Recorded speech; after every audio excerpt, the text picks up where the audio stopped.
함께하는 기쁨 여섯 번째, 마가복음 11장 7절부터 10절 말씀 같이 하겠습니다. 나귀 새끼를 예수께로 끌고 와서 자기들의 겉옷을 그 위에 걸쳐두매 예수께서 타시니 많은 사람은 자기 겉옷과 다른 이들은 밭에서 벤 가지 나무가지를 길에 펴며 앞에서 가고 뒤에서 따르는 이들이 소리 지르니 호산나 찬송하리로다, 주의 이름으로 오시는 이여 찬송하리로다, 오는 우리 조상 다윗의 나라여 가장 높은 곳에서 호산나 하더라. 아멘. 아멘. 여러분, 오늘이 종려주일입니다. 종려주일, 여러분 어떤 걸로 알고 있습니까? 종려주일은 여러 가지로 설명할 수 있는데 단 하나로 요약한다면 왕을 맞이하는 거다라고 말할 수 있습니다. 이 종려주일이 왕을 맞이하는데 사람들은 예수님을 왕으로 환영을 했고, 오늘 본문 말씀에서도 보시면 새끼 나귀를 타고 주님께서 들어오실 때에 소리를 지르고 종려나무, 팜입니다, 이 종려나무 가지를 흔들고 그랬어요. 그런데 놀라운 것은 이렇게 소리 지르고 호산나 다윗 왕의 후손으로 오시는 이를 찬양하던 그들이 불과 며칠 뒤, 정확히 말하면 5일 뒤에 똑같이 소리를 지릅니다. 죽여라. 그때 당시에 가장 심한 형벌이었던 십자가에 못 박혀 죽여라. 로마 시민권을 가진 사람들은 십자가형을 집행하지 않았는데 너무 잔인하기 때문에 하지 않았던, 그래서 사실은 로마의 통치하에 있던 모든 그 나라에서 십자가 처형을 금지하였음에도 불구하고 그들이 예수님을 향하여 죽여라, 십자가에 못 박혀 죽여라 라고 외쳤고, 그 소리가 얼마나 크고 놀라웠는지 빌라도가 생명의 위협을 느껴서 십자가에 못 박도록 했던 그 사람들이 오늘 호산나 나뭇가지를 흔들고 자기 겉옷을 펴서 그리고 바닥에 깔고 했던 사람들이 오늘 모습이에요. 어떻게 생각하세요? 오늘 본문에 있는 사람들, 예수님께서 새끼 나귀를 타고 예루살렘 성에 오실 때에 종려나무 가지를 흔들면서 호산나 다윗의 왕으로 오시는 이여, 다윗 왕의 후손 오시는 이 하고 소리를 질렀던 그들, 9절 보세요. 다 앞에서 뒤에서 따른다 이렇게 말할 때 이거는 계속이란 말입니다. 계속 소리 지르는데 뭐라고 부르냐면 호산나 라고 부릅니다. 여러분, 이 해석을 오해하는 내용 중에 하나예요. 가장 큰 오해는 물론 목회자들에 의하여 이루어졌지만 또 하나는 찬양을 만드신 분들이 이 호산나의 이름 의미도 모른 채 호산나 호산나 이렇게 부릅니다. 우리도 조금 전에 호산나 불렀고, 부를 때 저도 모르게 주일학교 때 그리고 교사하면서 전도사하면서 했던 거 본능으로 이렇게 호산나 이렇게 율동이라고 합니다. 호산나는 우리를 구원하소서라는 의미가 찬양하라 의미가 아니에요. 호산나는 우리를 구원하소서라는 의미인데 그 우리 앞에 어떤 단어가 들어가야 되냐면 지금, now, save us. 호산나라는 것은 우리를 구원하소서. 그런데 이 지금이란 말 속에 강조예요. 지금이 강조기 때문에 어떤 말을 해야 되냐면 호산나 이 말은 지금 당장 우리를 구원하소서. Save us right now. 이런 뜻입니다. 찬송하라는 뜻이 아니에요. 여러분, 이것이 무슨 말인지 아시죠? 종려나무 가지를 흔들었던 그 이유, 이게 예수님 오시기 전 약 200년 전에 마카비란 사람에 의하여서 제가 새벽에 이 본문을 가지고 설교했습니다. 그때 마카비란 사람에 의하여서 수리아 또는 시리아에 의하여 점령된 그 성전을 회복하면서, 그리고 난 뒤에 사람들이 기뻐서 종려나무 가지를 흔들었어요. 그때부터 시작된 겁니다. 구약에서는 종려나무 가지를 흔들지 않았어요. 지금도 이스라엘 사람들이 이걸 지킵니다. 이걸 어떻게 지키냐면 하누카로 지켜요. 그래서 초막절이 되면 이스라엘 사람들은, 유대인들은 지금도 종려나무 가지와 함께 4개의 가지를 더 합쳐서 흔들면서 그들은 호산나를 부릅니다. 이스라엘 역사에서 종려나무 가지를 흔들었던 그때가 바로 200여 년 전에 수리아에 의하여 짓밟히고 있던 자기들을 건져낸 그 마카비 같은 사람, 그런 사람이 지금 로마에 의하여 억류되어 있고 압제되어 있고 핍박받고 있는 자기들을 건져주기를 원하는 마음으로 그들이 부른 것이 호산나예요. 호산나만 불렀으면 괜찮습니다. 왜냐하면 이미 구약 시편에 호산나가 나오거든요. 근데 호산나에 종려나무 가지를 흔들었다는 것은 어떤 의미냐면 지금 로마에서 우리를 건져주세요. 다시 나라를 강인하게 만들어서 10절 보세요. 10절에 보시면 다윗의 나라요 라고 말하면서 다시 다윗 같은 나라를 만들어 주세요. 가장 높은 곳에서부터 지금 당장 오셔서 이 땅의 권력이 아니라 하늘 권력을 가지고, 하늘의 권능과 하늘의 능력을 가지고 이 땅에 오셔서 이렇게 힘들고 어렵고 핍박 속에 살고 있는 우리를 지금 당장 건져주세요 라고 말하는 것이 종려나무를 흔드는 의미예요. 나의 이 곤고하고 핍박받고 어려운 이 힘든 삶, 지금 당장 바꿔주세요. 그래서 예수님께서 예루살렘으로 들어오실 때 새끼 나귀를 타신 것을 주목하지 않고 그들은 예수님을 향하여 찬송하리로다 호산나 하면서 종려나무 가지를 흔들었어요. 자신들의 겉옷을 벗어서, 여러분, 그냥 흔드는 것도 아니고 바닥에 깔 수 있을 정도의 헌신. 이스라엘 사람들에게 겉옷은 그들의 모든 거거든요.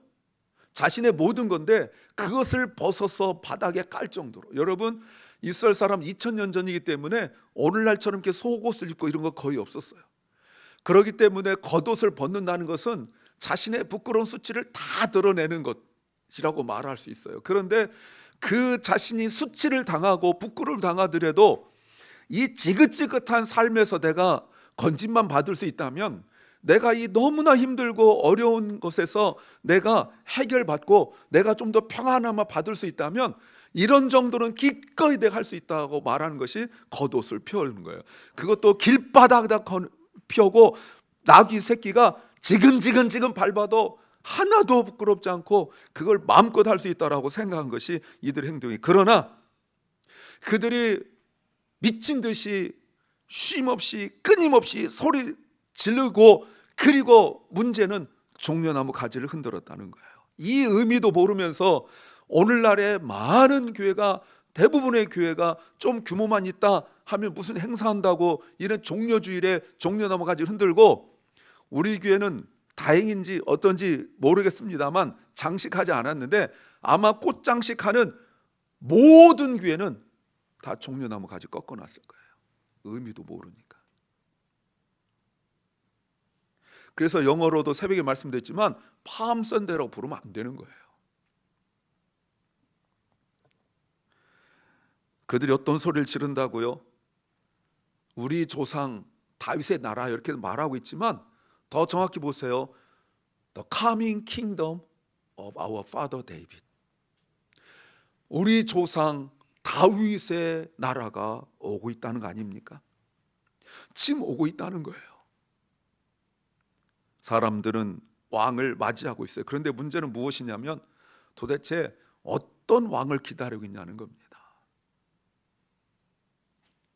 그들이 기다리고 있는, 그들이 지금 미친 듯이 소리 지르고 자기들의 겉옷을 다 벗어서 바닥에 깔 정도로 그렇게 소리 지르고 있는 그들이 도대체 어떤 왕을 기다리고 있냐는 거예요. 우리 문제를 해결해 줄 수 있는 왕, 우리를 힘들게 하는 것들을 없어주기를 원하는 왕, 우리의 삶을 좀 더 평안하게 만들어줄 수 있는 왕, 우리 편들어 줄 수 있는 왕, 한마디로 나를 위하여 기다리는 왕이에요. 나를 위하여 일해 줄 수 있는 왕. A king who would work for me. 제가 여러 차례 말씀드렸지만 성경에서 for me, for myself, 나를 위하여라고 나오는 것은 다 우상숭배예요. 하나님이 내가 너를 위하여라고 말하는 것은 사랑인데요, 성경에서 스스로라고 for me 또는 for myself, 나 자신을 위하여라고 말하는 것은 다 우상숭배예요. 그렇다면 그들이 기다리고 있는 왕은 누굽니까? 우상숭배, 우상숭배를 위하여 일해줄 수 있는 왕을 기다리고 있어요. 이게 왕입니까? 종이지. 말로는 왕이요, 다윗 왕의 후손이요, 메시아요, 그리스도요 라고 부르고 있지만 사실 그들이 원하는 것은 종이에요. 나 힘들어요, 해결해 주세요. 나 아파요, 고쳐주세요. 나 부족해요, 채워주세요. 뭐 하고 있는 거예요? 이런 식이에요. 그래서 그들이 미친 듯이 소리 지르고 있는 거예요. 이랬던 그들이 주님으로 말미암아 체험받지 못했을 때 불과 5일 후에 동일한 외침을 외치고 있는데 죽여라. 왜요? 만족 못 시켜주니까. 진짜 신앙인과 우상숭배로 신앙생활하는 사람, 저는 세상 사람들 말하는 게 아닙니다. 오늘 본문의 유대인들처럼, 오늘날 이 자리에 있는 우리들처럼 말로는 주여 주여라고 말하면서 나의 기대, 내 만족을 채워주지 못하는 것 가지고 소리 지르는 이런 사람들이 우상숭배하는 사람들이라는 것을 알 수 있어요. 우상숭배하는 사람 특징이 바로 이거예요. 나의 만족을 채우지 못하면 언제든지 주님을 떠날 수 있어요. 이게 마가 공동체 그리고 요한 공동체, 그 공동체에 있는 사람들이에요. 오늘 묵상하셨습니까? 여러분, 오늘 묵상에서도 예수님께서 겟세마네 동산에 있을 때 예수님을 잡으러 왔던 사람들, 거기에 대표적인 두 사람이 나오는데 가룟 유다와 그리고 베드로예요. 예수님께서 잡히시던 그 밤에 겟세마네 동산에 있을 때 어디에 계신지 가룟 유다가 알았어요? 그렇다면 가룟 유다는 왔었습니다. 예수님께서 겟세마네 동산 왜 갔겠어요? 기도하러 가셨을 거예요.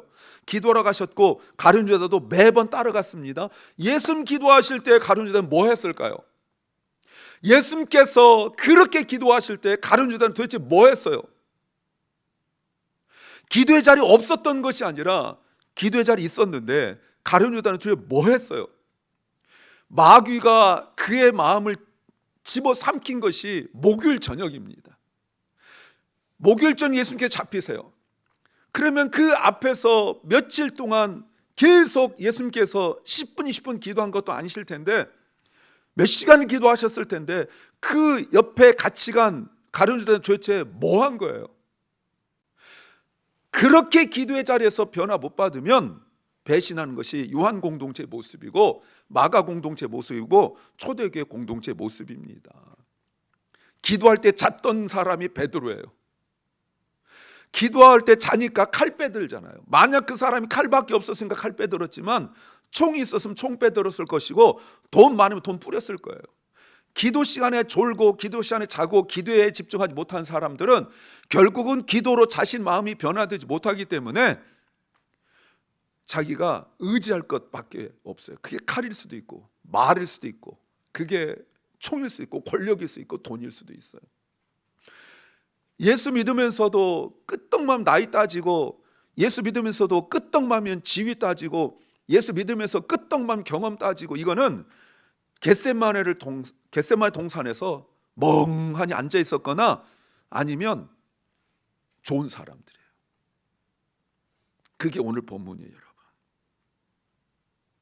사람들은 왕을 원한다고 말하면서 사실은 내 인생을 위하여, 나를 위하여 일할 사람을 찾고 있었던 거죠.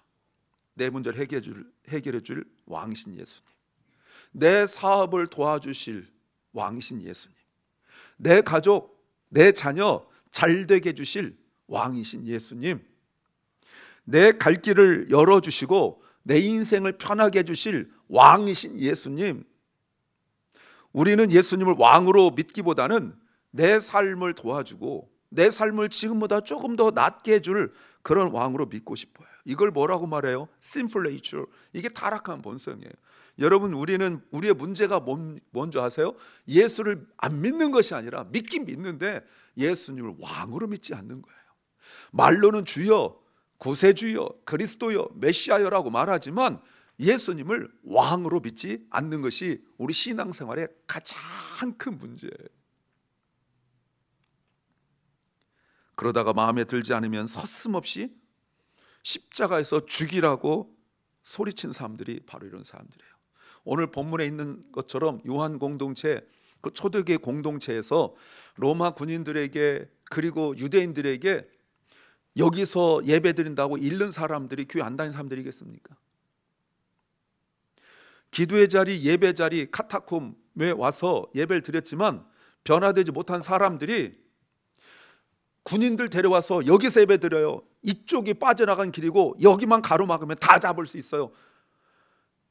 예배에서, 기도에서 변화받지 못한 사람들이, 세월만 죽이고 그냥 몇십 년 예수 믿었다고 했던 그 사람들이 결국은 교회를 망하게 만들었고, 결국은 자신의 믿음의 형제라고 말했던 그 사람들을 배신하고 다 잡혀 들어가게 만들고 다 죽이게 만들었던 것이 교회를 안 다녔던 사람들이 아니란 말이에요.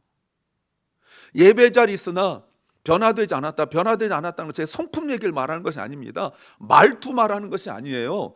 예수님을 왕으로 믿지 않기 때문에 또 다른 왕을 믿는 거예요. 그걸 뭐라고 말합니까? 그게 바로 우상숭배란 말이에요. 혹시 그리스 로마 신화에 나오는 프로크루스테스의 침대 아십니까? 강도죠. 그래서 침대를 딱 만들어 놓고 침대보다 사람을 잡아다 놓고 침대에다 묶어 놓고 침대보다 길으면 발을 잘라버리고 침대보다 작으면 늘려버리는. 여러분, 우리가 예수님한테 계속 나한테 맞추라고 그러는 거예요. 말로는 왕이신 하나님, 왕이신 예수님이 해놓고 예수님한테 자기한테 맞추라고 그래요. 예수님께서 내 생각과 다른 뜻을 가지고 해나가면 마음에 들지 않아요. 맨날 신앙생활 하면서 왜 이렇게 자기 마음이 감동받을 때까지 기다려야 되는 거예요? 도대체 몇십 년을 기다려야 되는 거예요, 예수님께서? 좀 해라 그러면 하면 안 됩니까? 꼭 그렇게 내 마음이 움직여야 되고 내 상황이 좀 나아져야 되고 내 몸이 좀 건강해져야 되고 내가 좀 형편 좀 나아져야 그때 합니까? 그게 무슨 신앙이에요? 그게 무슨 믿음이에요? 내가 기준된 사람의 대표적인 것이 프로크로스테스 아닙니까? 다른 사람을 짓밟고 다른 사람 모욕해서라도 나한테 기준이 되는 것이 이거 그대로 가져가서 예수님한테 그러는 거예요. 여기다 맞추세요. 여기다 맞추세요. 예수님은 사람들이 기대한 모습으로 오지 않으셨어요. 사람이 기대한 왕의 모습 오지 않았어요. 흰 말을 타고 오실 줄 알았는데 새끼 나귀를 타고 오셨어요. 군대를 이끌고 오지 아니하시고 초라한 12명의 제자를 이끌고 오셨어요. 그 중에 한 놈은 원수, 그나마 원수. 왕궁으로 가지 아니하시고 성전으로 가셨어요. 그리고 며칠 뒤 십자가로 가셨어요. 왕좌에 앉아서 폼 잡은 것이 아니라 벌거벗긴 채로 십자가에 달려 피 흘려 죽으셨어요. 이게 신앙생활 때 가장 힘든 게 이거예요. 여기서 실망해요. 이건 우리가 원하던 왕이 아니다. 그래서 호산나 호산나 외쳤던 사람들이, 주일날 호산나 호산나 외쳤던 사람들이 금요일에 죽여라라고 외친 거예요. 처음에도 미친 듯이 외쳤지만 5일 뒤에도 더 크게, 더 강하게, 더 미친 듯이 외쳤어요.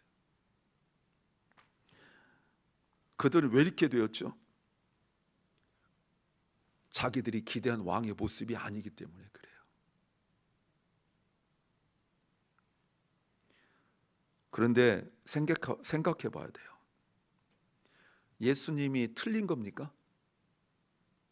아니면 사람들이 틀린 왕을 기대한 겁니까? 예수님은 로마를 무너뜨려 오신 것이 아니라 죄를 무너뜨려 오셨어요.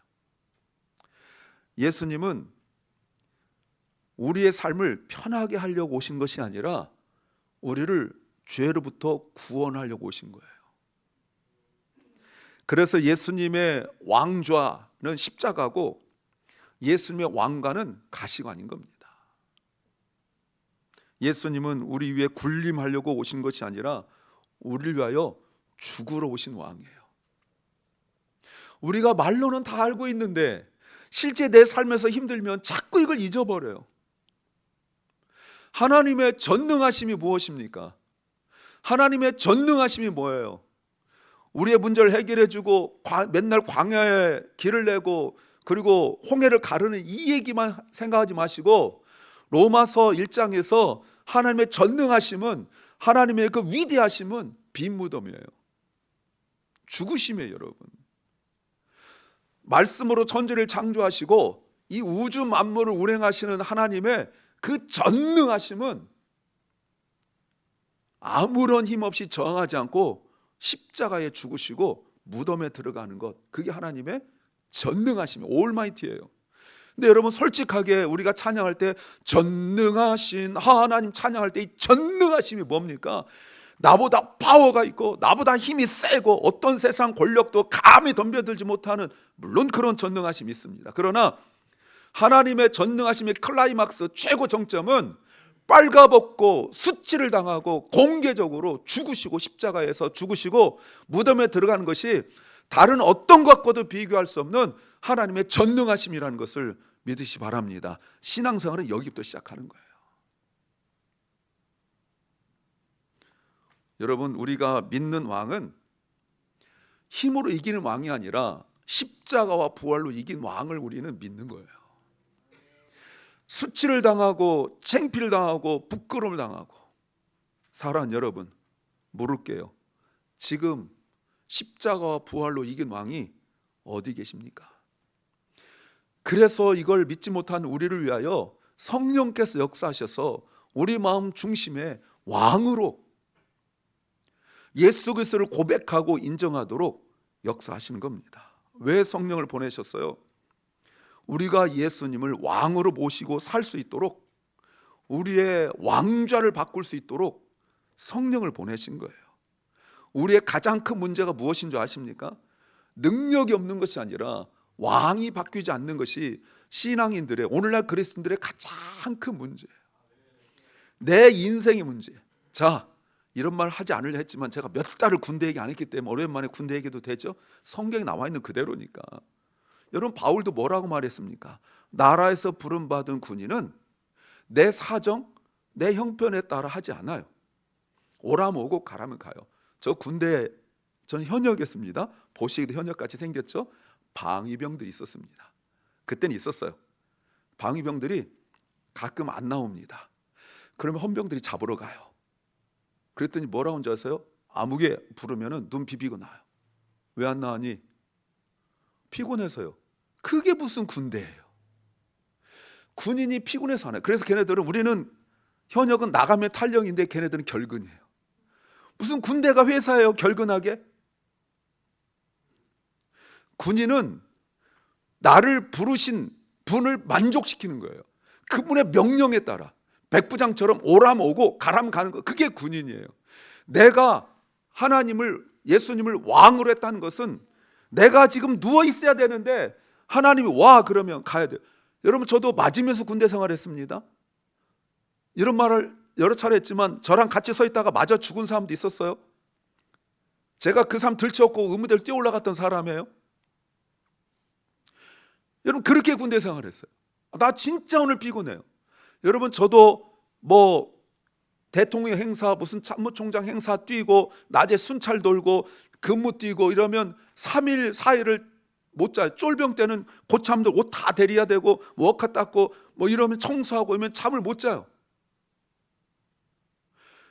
그런데 집합하면 나가야 돼요.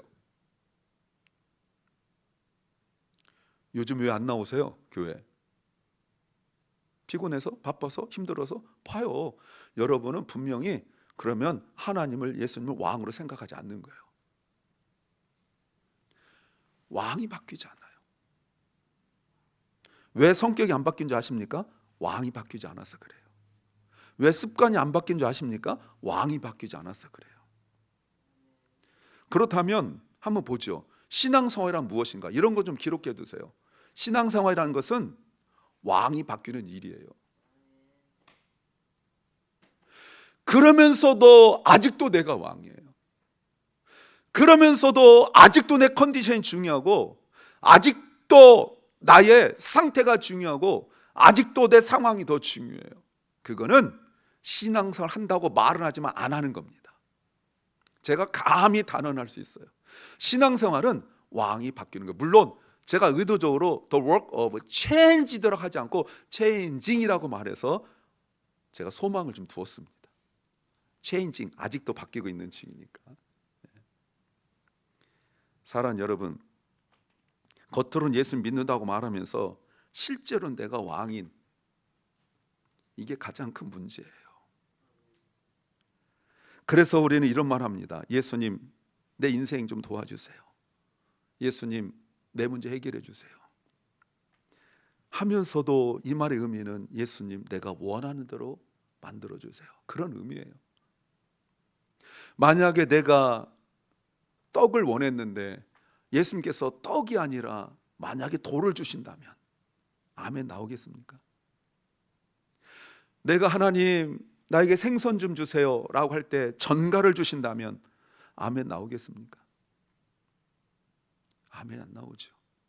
세상의 악한 왕도 자기 자녀가 떡을 달라면 떡을 주고 생선 달라면 생선을 주지, 떡을 달라는데 돌을 주거나 떡을 달라고 하는데 전갈을 주지 않아요.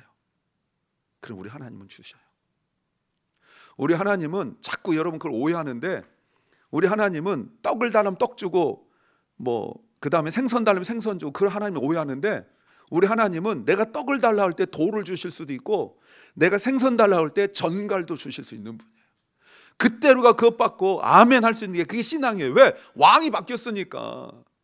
여러분 공무원만 하더라도 나는 LA에서 이렇게 내가 공무원이라면 있고 싶은데, 만약에 나를 무슨 하와이는 너무 좋은 데니까 어디로 보내야 될까요? 사이판 같은데, 거기도 좋은데 알래스카로 보낼까요? 알래스카 좌우에 베로라는 데가 있어요. 거기로 보내면 어떻게 생각하시겠습니까? 제가 안타까운 것 중에 하나가, 목사님들 중에 다는 아닙니다만 어떤 분들이 이렇게 말해요. 나는 우리 교회가 안 맞는데. 왜? 나는 도시형 목회자래. 시골이 안 맞는데요. 그건 그만 얘기하고요. 여러분, 이게 죄예요. 죄라는 게 단순히 나쁜 행동을 죄라고 말하는 게 아니에요. 잘 보세요. 죄가 무엇인지.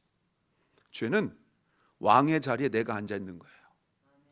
그래서 죄의 본질은 행동이 아니라 자리의 문제, 포지션의 문제예요.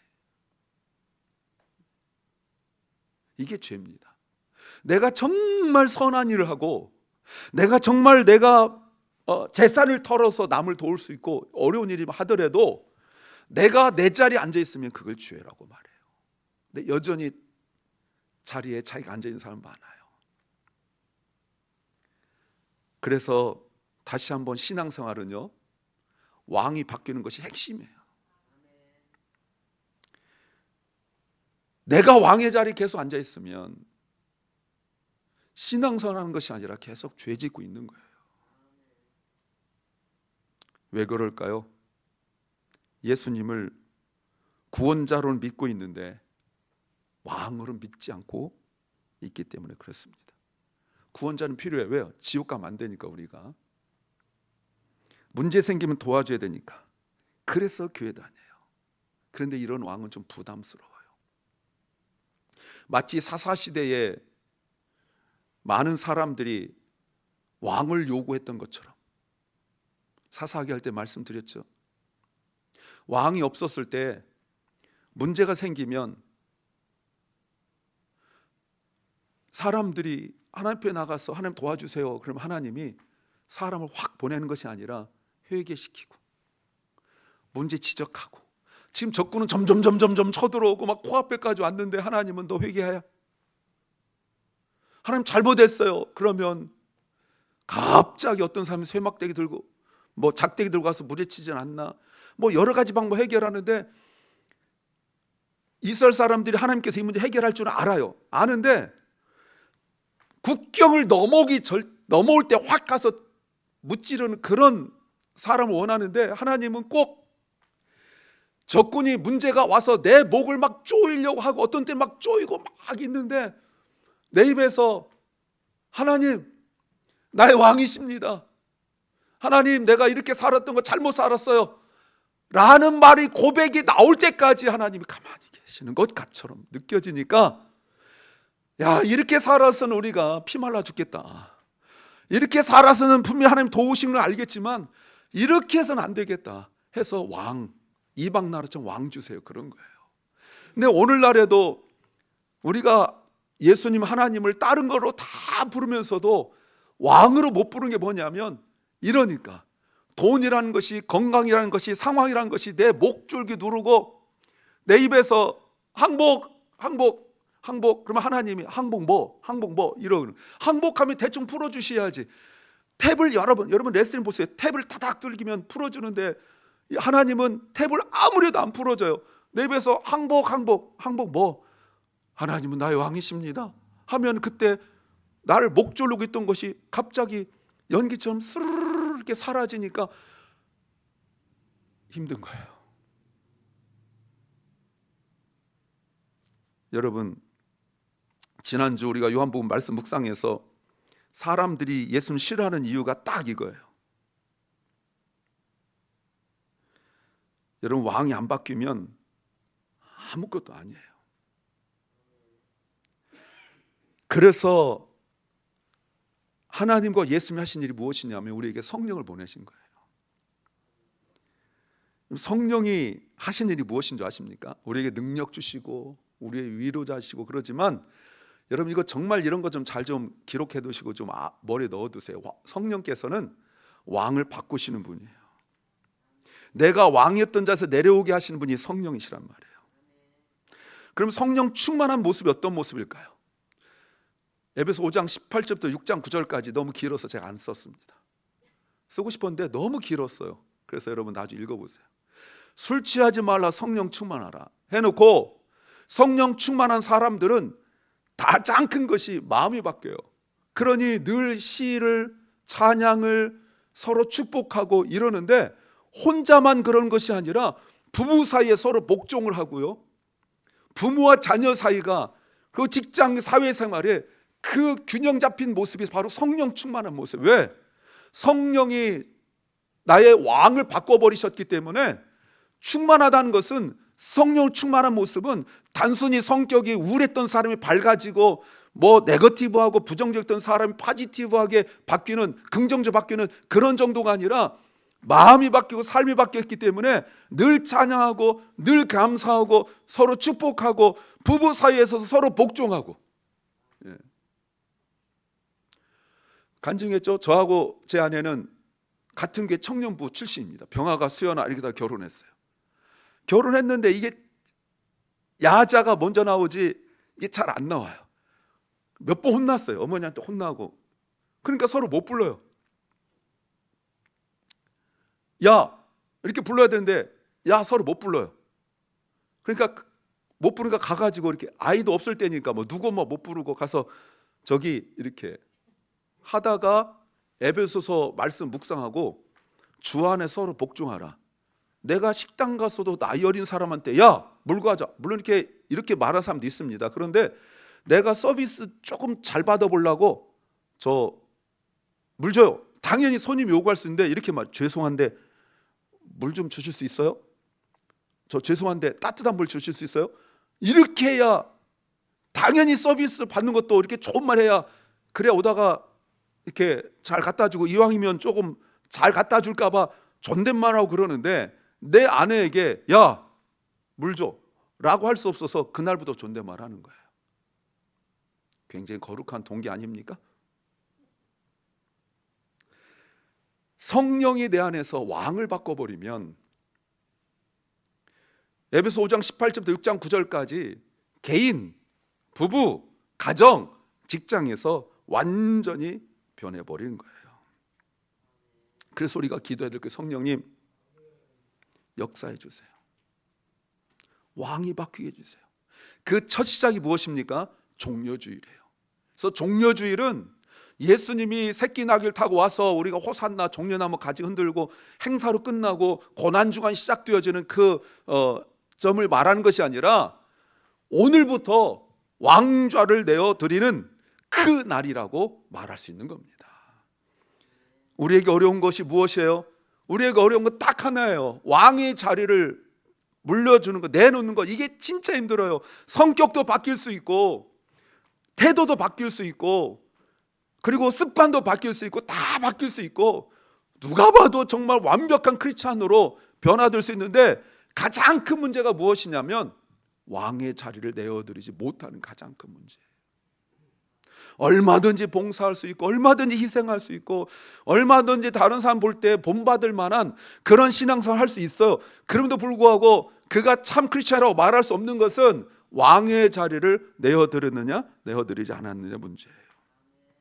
다시 한번요. 사랑하는 주님의 성도 여러분, 종려주일은 왕의 자리를 내놓고 다시 한번 나의 진정한 왕이 누구신가를 확인한 날이라고 말할 수 있어요.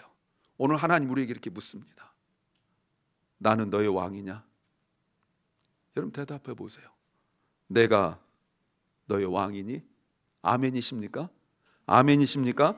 이거를 확인하는 날이, 말로는 아멘 했는데 이게 확인이 안 되니까 확인하는 주간이 고난주간이에요. 그래서 기도해야 되고 내 몸을 쳐서 시간을 내서 내가 주 앞에 나와서 엎드려야 되고 이런 과정이 바로 고난주간이에요. 그래서 내가 이제 전적으로 I yield, I surrender, 내가 하나님께 항복합니다 라고 한 날이 바로 부활주일이에요. 그래서 그날 성찬하는 겁니다. 내일부터 우리 새벽기도 시작해요. 내 왕이 누군지 그냥 그래 목사도 저렇게 말하니까 6일만 꾹꾹 참고 어떻게 해보자 이 말이 아니라 내 왕이 누군지, 주님이 진짜 내 인생의 왕인지를 정말 스트러글하고 막 컨플릭하고 막 그렇게 부대끼면서 금요일 저녁 지나면서 두 손 두 발 다 내려놓고 이제 마음대로 하세요 라고 하고 가만히 있다가 주일날 할렐루야 하는 날이 부활주일입니다. 그냥 이 주간 의미 없이 보내지 말고 내 진짜 왕을 만나시길 소망합니다.